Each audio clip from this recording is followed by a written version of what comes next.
Bonjour mes amis, beaucoup de choses à dire sur cette vidéo, en plus que d'habitude, mais là, je trouve quand même que ça vaut le détour, euh, parce que bon, vous avez vu la cérémonie le soir de la victoire d'Emmanuel Macron, vous avez vu sa marche lente, son air presque, on va dire, résigné pratiquement, comme si c'était écrit, comme s'il était sûr depuis sa naissance qu'un jour il serait président aussi facilement d'un pays aussi glorieux que la France. Euh,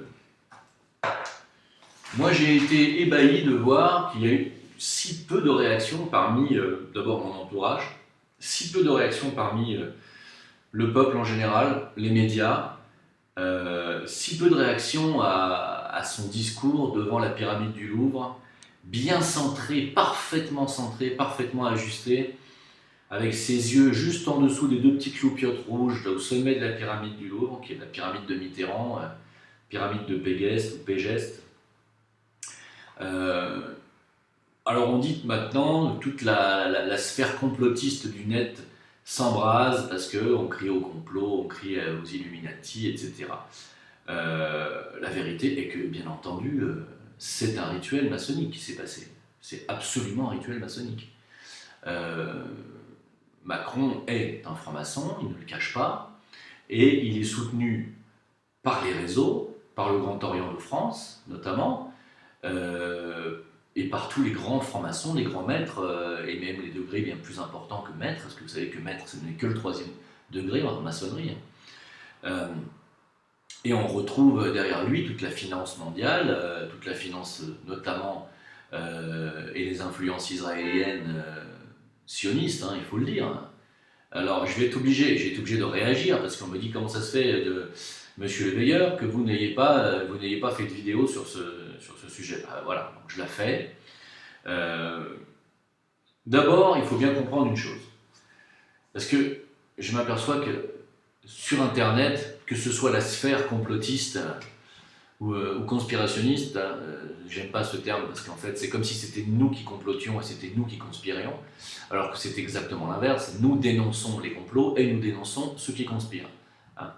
C'est pas des théories, c'est vraiment la réalité qui se déroule sous nos yeux. Monsieur Mitterrand était un franc-maçon de 33e degré, c'est lui qui a instauré, avec Attali, qui est également un franc-maçon, il faut le savoir, du Grand Orient, euh, c'est eux qui ont instauré la création de cette Europe oligarchique et technocratique.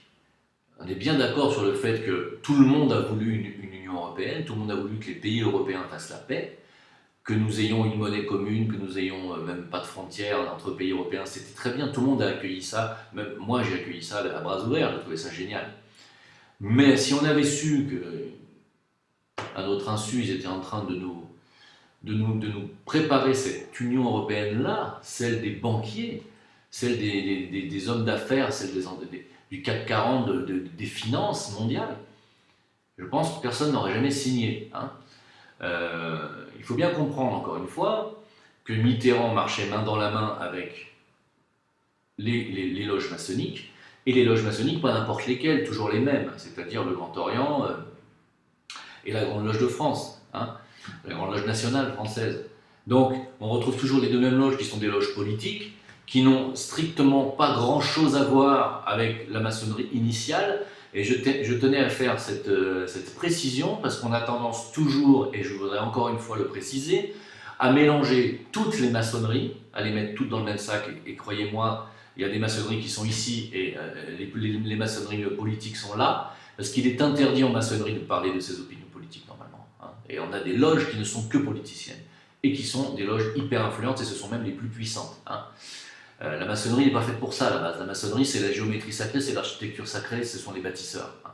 Relisez l'histoire d'Hiram, que l'on dit créateur de la franc-maçonnerie, alors qu'en fait Hiram, il vient tout simplement, lui, des prêtres bâtisseurs égyptiens. La maçonnerie vient de l'époque des Égyptiens et des bâtisseurs égyptiens, donc ça vient de très très loin.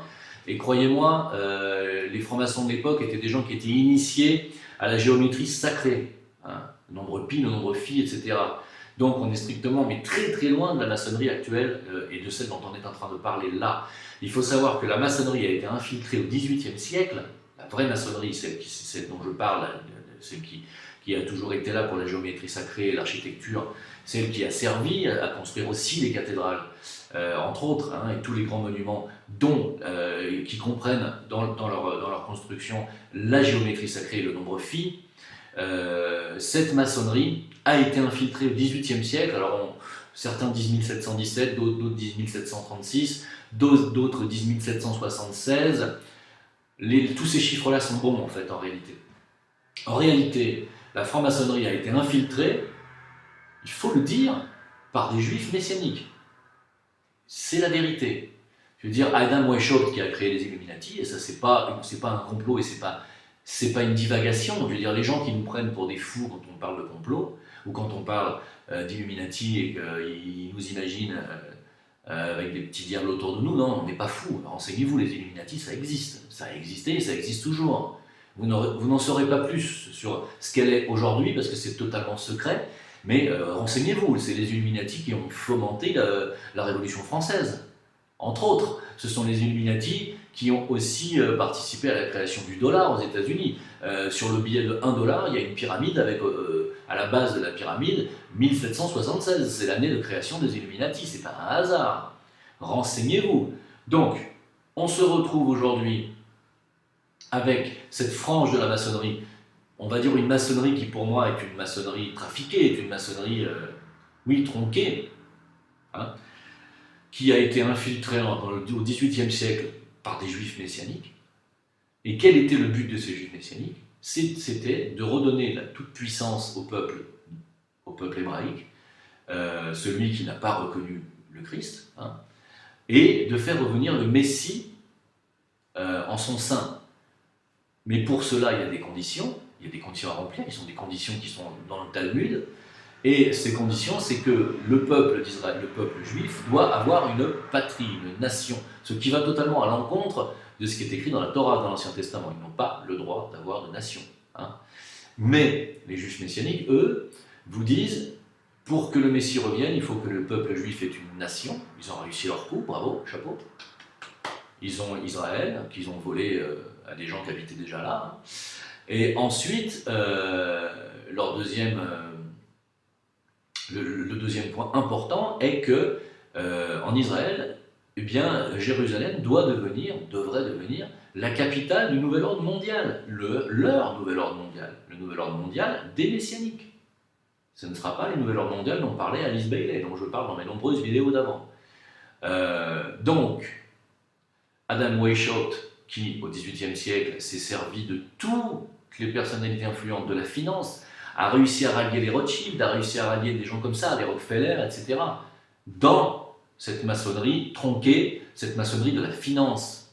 Et grâce à ces personnes influentes, ils ont réussi, grâce à la puissance financière, à industrialiser l'Angleterre, industrialiser les États-Unis, et à créer le lobby militaro-industriel, etc., etc. Après, ensuite, la monnaie, ensuite l'usure, et par l'argent et par la fabrication des armes, entre autres, ils ont réussi à prendre le contrôle de la planète. Hein. Ensuite, ils ont créé des guerres pour pouvoir vendre les armes et pour pouvoir continuer à dominer finalement partout où ils sont. Et finalement, quand les médias ont commencé à être créés également au XXe siècle, ils se sont servis aussi de cet outil, qui est un outil fantastique d'hypnose du peuple et de manipulation des masses. Les médias, la télévision est un outil hypnotique. Regardez la campagne de Macron, c'était de l'hypnose. C'était de l'hypnose pendant 3 mois. Franchement, pour ne pas s'en apercevoir, il faut vraiment être sous hypnose. Je veux dire, ça a été de la manipulation mentale de masse pour que tout le monde vote pour ce mec. Alors qu'en réalité, il n'y a que 24% qui ont voté pour lui. Hein. Je ne vais pas revenir là-dessus sur les résultats des élections. Mais on nous dit qu'il a été élu à 66%. Bon, on pourrait revenir sur ce chiffre. À un moment donné, ce chiffre était arrêté à 66,06. Bon, il a été réduit à 66,01 ou 66,1. Bon, peu importe. La vérité, c'est pas ça. C'est que si on prend les abstentionnistes, les votes blancs, et si on les compte, en réalité, il a été élu avec 43% des voix. Sur 43% des voix, on sait qu'il n'y a que 24% qui ont voté pour lui et 19% qui ont voté contre Marine Le Pen. Il n'a donc que 24% réel des Français qui ont voté pour lui, des Français qui votent, c'est-à-dire sur 30 et quelques millions de personnes. Hein. Donc, si on compte les abstentions et si on compte les votes blancs, M. Macron n'aurait jamais dû être élu. Voilà. Mais Marine Le Pen non plus. Hein. En réalité, la France est coupée au moins en trois. Maintenant, il y a les macronistes, puisqu'ils ont tué la gauche, ils ont tué le Parti Socialiste et ils ont tué la droite, l'UMP, pour ne fonder qu'un seul parti unifié. Vous avez bien compris le coup de génie quand même. Hein. Vous l'avez compris, j'espère. Vous avez compris qu'ils ont fait exprès de tuer la gauche en y laissant tous ceux finalement dont ils ne voulaient plus, les Hamon, les Cambadélis, ça vraiment ça nous fait des vacances, et même les Valls, hein, c'est-à-dire les gens qui ont échoué, qui ont été mauvais, parce que je peux parler quand même de Valls 30 secondes, c'est un monsieur qui a été félon envers ses propres convictions personnelles, qui s'est lui-même trahi, qui a trahi le peuple de France, qui a joué avec les libertés fondamentales de ce pays, et qui aujourd'hui se heurte, et se heurtera à mon avis à jamais, au rejet total de l'opinion. Hein. Et je l'espère, parce que je vous l'ai dit il y a 5-6 ans, ce mec est dangereux, était dangereux pour la France, et vous avez vu le résultat, vous avez vu ce monstre absolu qu'était M. Manuel Valls. Voilà. Donc aujourd'hui, il se fait rejeter.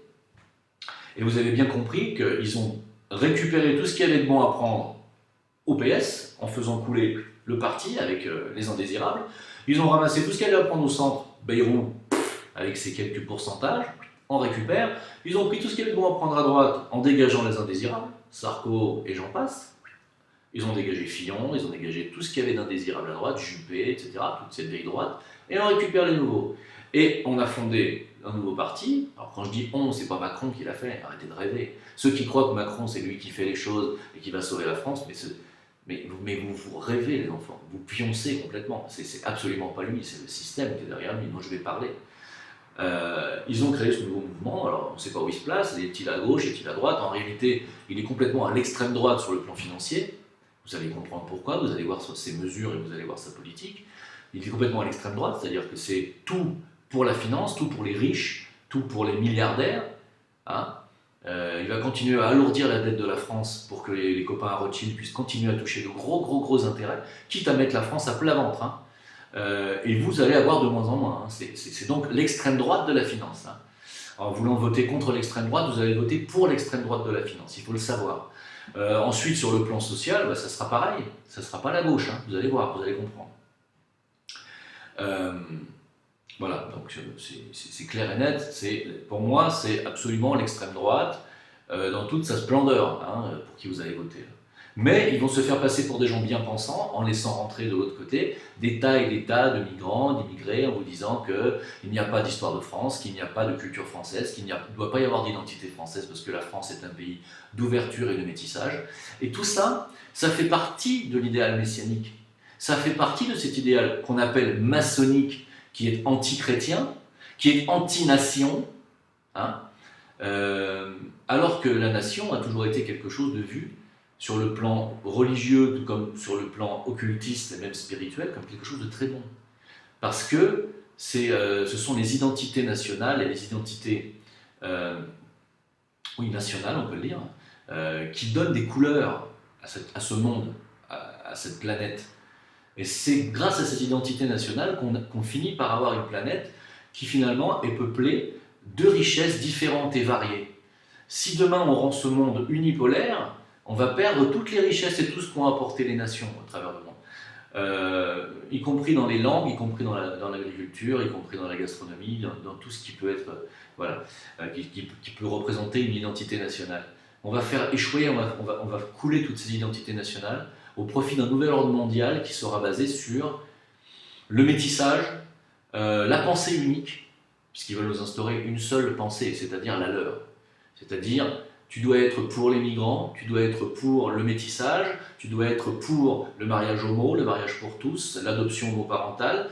Au final, on va même vous dire qu'il faut être pour les mères porteuses. Au final, on va même vous dire que c'est très bon d'être pour ce que Attali appelle les ventres artificiels, c'est-à-dire que les mères seront remplacées dans le futur par des matrices artificielles. C'est lui qui le dit, c'est Attali. Hein. voilà leur conception du futur. Un futur hyper technologique basé sur des naissances contrôlées artificiellement, où même il n'y aura pratiquement plus de rapports sexuels.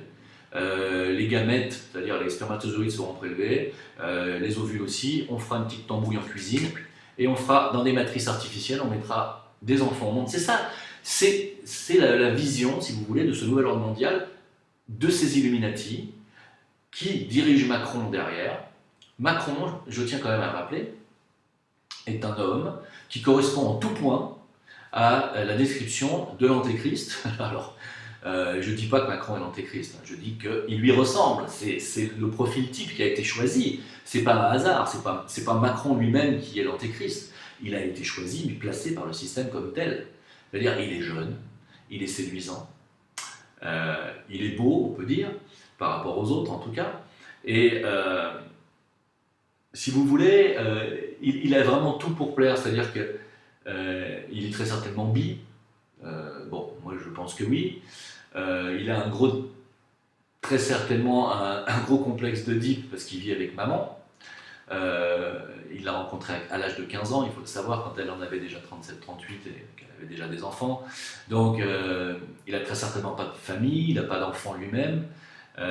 C'est quelqu'un qui est entre deux eaux, on va dire, hein, qui n'est ni homme ni femme, voilà, on ne sait pas vraiment en fait. Et il représente en fait finalement cette espèce d'androgénéité que veut M. Attali. Il voudrait un monde, il voudrait ce monde voilà, monochrome, monoparental, enfin homoparental, mais finalement il n'y a plus de distinction. C'est ça, c'est cette vision-là qu'ils ont, ces gens-là. Et qui soutient Macron? Alors, qui soutient Macron? Moi, je vais vous faire une belle petite... Je vais vous massacrer. Alors, je parle de ceux qui nous traitent de complotistes. Hein. Je ne vais pas vous massacrer dans le sens méchant. Vous savez très bien qu'il n'y a pas de méchanceté chez moi. Mais je vais quand même... Alors, je vous fais un peu parce que vous me dites, mais alors c'est qui le système? Donne-nous des noms. Alors, je vais balancer des noms parce que c'est dans tous les journaux, donc je ne vais rien vous dire d'extraordinaire. Il a un soutien économique qui est considérable. Il a Henri Herman, alors voilà, homme d'affaires de 82 ans qui a fait fortune dans l'immobilier. Claude Bébéard, fondateur du groupe Assurance AXA. Marc Simoncini, le fondateur du site mythique de rencontres. Saïd Hamouche, le patron du cabinet de recrutement Mosaïque RH, surnommé le DRH des banlieues. Catherine Barbarou, la présidente de l'Association pour le droit de l'initiative économique. Xavier Niel, patron d'Iliad Free, bon. Il a des relais politiques. Alors, je passe les autres soutiens financiers. Hein. Il y en a un paquet considérable. Les relais politiques, bon, bah, il y en a plein. Hein. Les députés, Richard Ferrand, dans tous les partis. Hein. Voilà. Ce qui est surtout intéressant, c'est la suite. Dans le cercle intellectuel, Laurent Bigorgne, directeur de l'Institut Montaigne, bien entendu. Il faut savoir pour qui travaille l'Institut Montaigne. Je vous laisse faire votre petite recherche personnelle. Thierry Peck, ou Pech, je ne sais pas comment on prononce, directeur du cercle de réflexion Terra Nova, Éric Orsena, Philippe Aguillon, alors considéré comme un autre parrain de M. Macron, professeur au Collège de France, Jacques Attali, bien entendu. Alors on nous dit par ailleurs Emmanuel Macron est titulaire d'un DEA de philosophie. Entourage, mais c'est pas parce que vous avez un DEA de philosophie que vous allez être propulsé du jour au lendemain président de la République. Hein. C'est ce qui va suivre qui vous permettra de l'être. Je vais m'expliquer dans quelques minutes. Alors, dans l'entourage proche de l'équipe de M. Macron, bien entendu, alors on a Brigitte, hein, son épouse, une ancienne professeure de français, Julien de Normandie, Ismaël Emélien, ancien de l'agence Havas, Benjamin Griveaux, ancien conseiller de Dominique Strauss-Kahn, Julien de Sablière, la patronne de l'agence de communication Little Wing. Enfin, c'est un truc de fou parce qu'il n'y a pas que, il y a aussi tous les relais médiatiques qui sont phénoménaux. Alors, j'en viens parce que c'est pas très intéressant tout ce que je suis en train de dire, c'est pas vraiment passionnant. Ce qui est passionnant, c'est la suite. Voilà, ça m'aurait étonné. Donc, bon, voilà, j'ai perdu, je viens de fermer la page. Voilà. Vous allez voir. En fait, bon, Emmanuel Macron, comme je vous l'ai dit, Emmanuel Macron est un franc-maçon, il ne se cache pas. Et il y a un Italien du nom de Giole Magaldi, franc-maçon italien du 30e degré, qui a dit nous savions déjà que Emmanuel Macron était Young Leader de la French American Foundation, puisqu'il a participé à la réunion du club paramaçonnique Bilderberg en 2014 et a eu une tenue blanche fermée de la secte maçonnique du Grand Orient de France en juin 1976. Ça commence à se préciser. Et là, je parle à ceux qui nous traitent de flinguer de la tête, nous les complotistes, hein, parce qu'on a vu dans le symbole de la pyramide derrière lui des symboles maçonniques qui n'existent pas, paraît-il. Hein. Gioe Magaldi, franc-maçon italien au 30e degré, et le journaliste Serge Moati, de confession juive, révèle qu'Emmanuel Macron est effectivement franc-maçon. Alors, je tiens quand même à rappeler que Giole Magaldi est un franc-maçon italien de la loge Arzion, Montession, obédience de la secte maçonnique du Grand Orient d'Italie, hein, et fondateur de la secte maçonnique du Grand Orient démocratique. Hein, voilà. Il a été spécialisé dans l'étude de l'hermétisme de la Kabbale juive, initié au 30e degré, du rite écossais ancien. Voilà, ok. Ensuite, il révèle donc l'appartenance maçonnique de Macron en disant qu'il est dans une parfaite continuité de Hollande.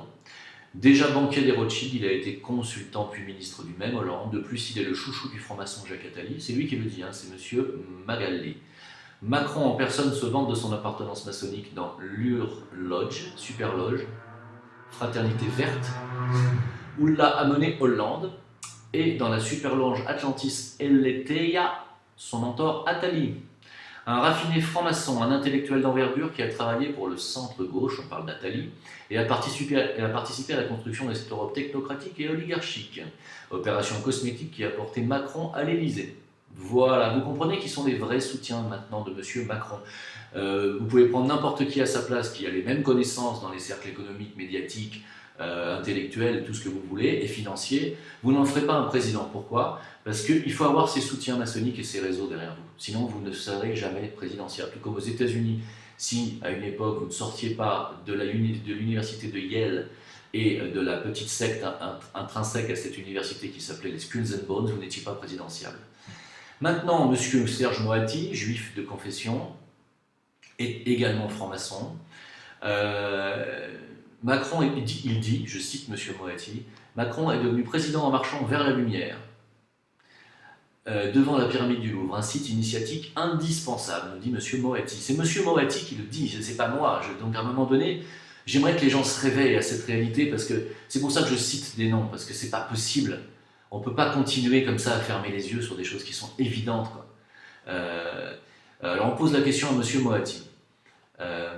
Cette arrivée d'Emmanuel Macron, vous l'avez découverte comme des millions de téléspectateurs, ou étiez-vous informé de cette mise en scène spectaculaire ? M. Moati répond. Je n'étais au courant de rien, alors j'ai été très heureusement surpris, très ému par cette référence à l'investiture de François Mitterrand au Panthéon le 21 mai 81. Comment analysez-vous cette marche solitaire autour de la pyramide, M. Moati ? J'ai adoré d'abord le choix du lieu, le cadre exceptionnel du Louvre et la pyramide de Pégeste architecturale que Mitterrand imposa, en dépit d'intenses critiques. La pyramide symbolise l'audace dont se réclame Macron, tiens donc. Et puis c'est beau cette marche dans la nuit, un rite initiatique indispensable. En 4 minutes, le nouvel élu s'avance, fragile, et au fur et à mesure, il incarne la fonction. Il devient président au son de l'hymne à la joie, l'hymne européen, rien à redire, c'est parfait. Monsieur Moati. Voilà, donc moi, si vous voulez, à un moment donné, vous savez, tout le travail que j'ai fait en amont sur la maçonnerie, sur les réseaux d'influence, sur... bien entendu, cette vision du nouvel ordre mondial qui n'est pas un leurre, vous allez comprendre tôt ou tard et dans quelques temps, dans très peu de temps pendant le mandat Macron, quelle est la vision réelle et qui va se préciser à vos yeux, cette vision dont je parlais tout à l'heure, de l'imposition de cette pensée unique, de cette monnaie unique, de cette Europe unie qui ne fonctionnera pas parce qu'elle est unie autour de la finance, elle n'est pas unie autour des identités nationales. Voilà, ils veulent un peuple uni, ils veulent des sexes unifiés, ils veulent des enfants unisexes, enfin unisexes autour de la propagande LGBT, hein, on est d'accord. Et vous allez voir qu'ils vont nous mener vers un monde qui va, au final, mettre sous dictature les goïms, c'est-à-dire ceux qui ne sont pas dans la communauté messianique, c'est-à-dire celles qui devraient être appelées à vivre à un moment donné à Jérusalem ou en Israël. Hein, c'est-à-dire vous, moi, tous ceux qui me regardez et qui ne comprennent peut-être pas ce que je dis ou qui découvrent mes mots, comprenez bien que moi je fais bien la différence entre ces juifs sionistes messianiques, hein, que sont Attali et tous ces gens qui veulent que Jérusalem soit la capitale du nouvel ordre mondial, et la capitale du gouvernement mondial futur. Hein, c'est leur vision. Hein. Macron travaillera pour cela. Hein. Moi, je fais bien la différence entre ces messianiques et le reste de la communauté juive. J'ai des tas d'amis juifs qui ne sont même pas au courant de ce dont je suis en train de vous parler. Je les éveille doucement à la réalité parce que, croyez-moi, ils prennent cette information avec pas mal de violence et de colère. Parce qu'ils refusent dans un premier temps. Hein. Ils ne sont pas d'accord du tout. Hein. Parce que la majorité des juifs sont des gens qui vivent tout à fait, d'abord primo normalement, et deuxièmement, qui considèrent qu'ils ont une sorte de privilège d'appartenir à une communauté qui est ancestrale et qui ne fait que le bien dans le monde. C'est comme ça qu'eux le voient. La majorité pense comme ça. Ils ne savent pas qu'il y a cette espèce de complot. Je fais bien la différence entre ces juifs-là et ces juifs-là. Faites la même, s'il vous plaît. Faites bien la différence entre la maçonnerie initiale de l'architecture sacrée, de la géométrie sacrée, et faites bien la différence entre la maçonnerie de la finance qui sert cet idéal messianique. Comprenez bien la différence. Et au centre, on a une maçonnerie aussi qui sert de travail sur soi. Hein, c'est aussi la construction de son temple intérieur. Hein. Faites bien la distinction entre ces deux maçonneries. Faites bien la distinction entre l'islam radical et l'islam généraliste, c'est-à-dire l'islam pacifique. Faites bien la différence entre chrétienté et catholicisme. Faites bien la différence à chaque fois entre séparer le grain de l'ivraie en toute chose. Rien n'est jamais tout blanc ni tout noir. Et de toute façon, ces Illuminati qui aujourd'hui ont mis au pouvoir Macron de manière évidente, c'est même pas la peine de discuter. Moi, je discute même plus maintenant. Dès que quelqu'un me dit ouais, mais non, c'est n'importe quoi, je ne parle plus. Voilà, parce que il faut que les gens se réveillent. Alors, ne perdez pas votre temps, ne vous engueulez pas avec les gens si vous n'avez pas d'argument. Envoyez-leur mon lien, voilà, ça sera encore mieux. Comme ça, je me ferai insulter à votre place et je commence à avoir l'habitude. Je tiens aussi à dire à tous les musulmans de France qui avaient voté à 90% pour M. Macron, en traitant de fachos tous ceux qui auraient voté FN. Je tiens à dire tous les musulmans de France et d'ailleurs tous les maghrébins en général qui nous ont traités de fachos. Hein, que en votant Macron, vous soutenez une politique et vous avez voté pour une politique qui a foutu en l'air la Libye, l'Irak, l'Afghanistan, la Syrie, d'accord, et qui va continuer à diaboliser et se servir de l'islam pour foutre ces régions à feu et à sang. Voilà, vous, mes amis maghrébins, d'origine maghrébine, français ou pas français, musulmans, pourquoi vous venez de voter. C'est-à-dire pour les plus gros fachos de toute l'histoire du XXIe siècle. Donc, je tenais à faire cette précision très importante, parce qu'il y a beaucoup de gens qui ont voté aussi Le Pen, ou qui voteraient FN, pour faire barrage à cette politique, dont je fais partie. Voilà. Maintenant, il semblerait que le FN est en train d'imploser. Je pense que Marine Le Pen va se faire très certainement évincer du futur parti que sera le FN rénové, parce qu'ils se rendent compte qu'avec le mot FN, ils n'arriveront jamais à rien, et avec le nom Le Pen, ils n'arriveront jamais à rien non plus. Quand on s'appelle Le Pen, visiblement, c'est comme si on vous a marqué sur le front que vous avez une maladie honteuse. Je pense aussi que c'est la raison majeure de la retraite anticipée de Marion Maréchal Le Pen. Je ne pense pas que ce soit une histoire personnelle ou familiale. Je ne pense pas qu'elle ait envie de se mettre dans le privé comme ça. Je pense qu'elle en a ras-le-bol, c'est comme ça que je le sens, de se faire traiter de facho, de raciste, sous prétexte qu'elle s'appelle Le Pen et sous prétexte qu'elle ait envie de sauver son pays. Je pense que ça doit être absolument insupportable et que ça fait déjà pas mal d'années, et elle est jeune, je crois qu'elle a que 28 ans, Ça doit être insupportable à son âge de supporter une telle pression et une telle campagne continuelle de diabolisation et d'insultes. Voilà. Donc je pense que ce parti va imploser. Je ne suis même pas sûr qu'ils aillent aux législatives ou qu'ils soient une force de comment dire, d'opposition. Ils auraient fait 43-44%, certainement, mais à 34%, non, je ne crois pas. C'est une défaite. Et bon, eh ben, écoutez, il n'y aura pas d'opposition dans ce pays pendant 5 ans. Ils auront les rênes pour faire exactement ce qu'ils voudront. Et je vous souhaite un bon courage à tous et à toutes parce que sincèrement, les années qui viennent, avec cette élection-là, ne vont pas être très marrantes, hein, je tiens à vous le dire. Pour le contact, si vous voulez me poser des questions et si vous voulez qu'on fasse des questions-réponses, sachez que je fais aussi des vidéos maintenant sur Facebook, puisque j'ai réouvert une page qui s'appelle Jim Le Veilleur. Alors, ils ont fermé mon compte Jim Le Veilleur, mais j'ai réouvert une page Jim Le Veilleur sur mon compte personnel. Donc, ça s'appelle Jim Le Veilleur, tout simplement, J-I-M, plus loin, Le Veilleur, en un seul mot. Et vous pouvez me joindre aussi sur Jim Le Veilleur sur VK, qui est le Facebook russe, VK. Jim Le Veilleur aussi, pareil, et sur Discord, où on fera un chat live en direct, normalement tous les mercredis soirs. Je vais marquer les liens en bas de cette vidéo. Je vous souhaite à tous une très bonne continuation et à très bientôt. Au revoir.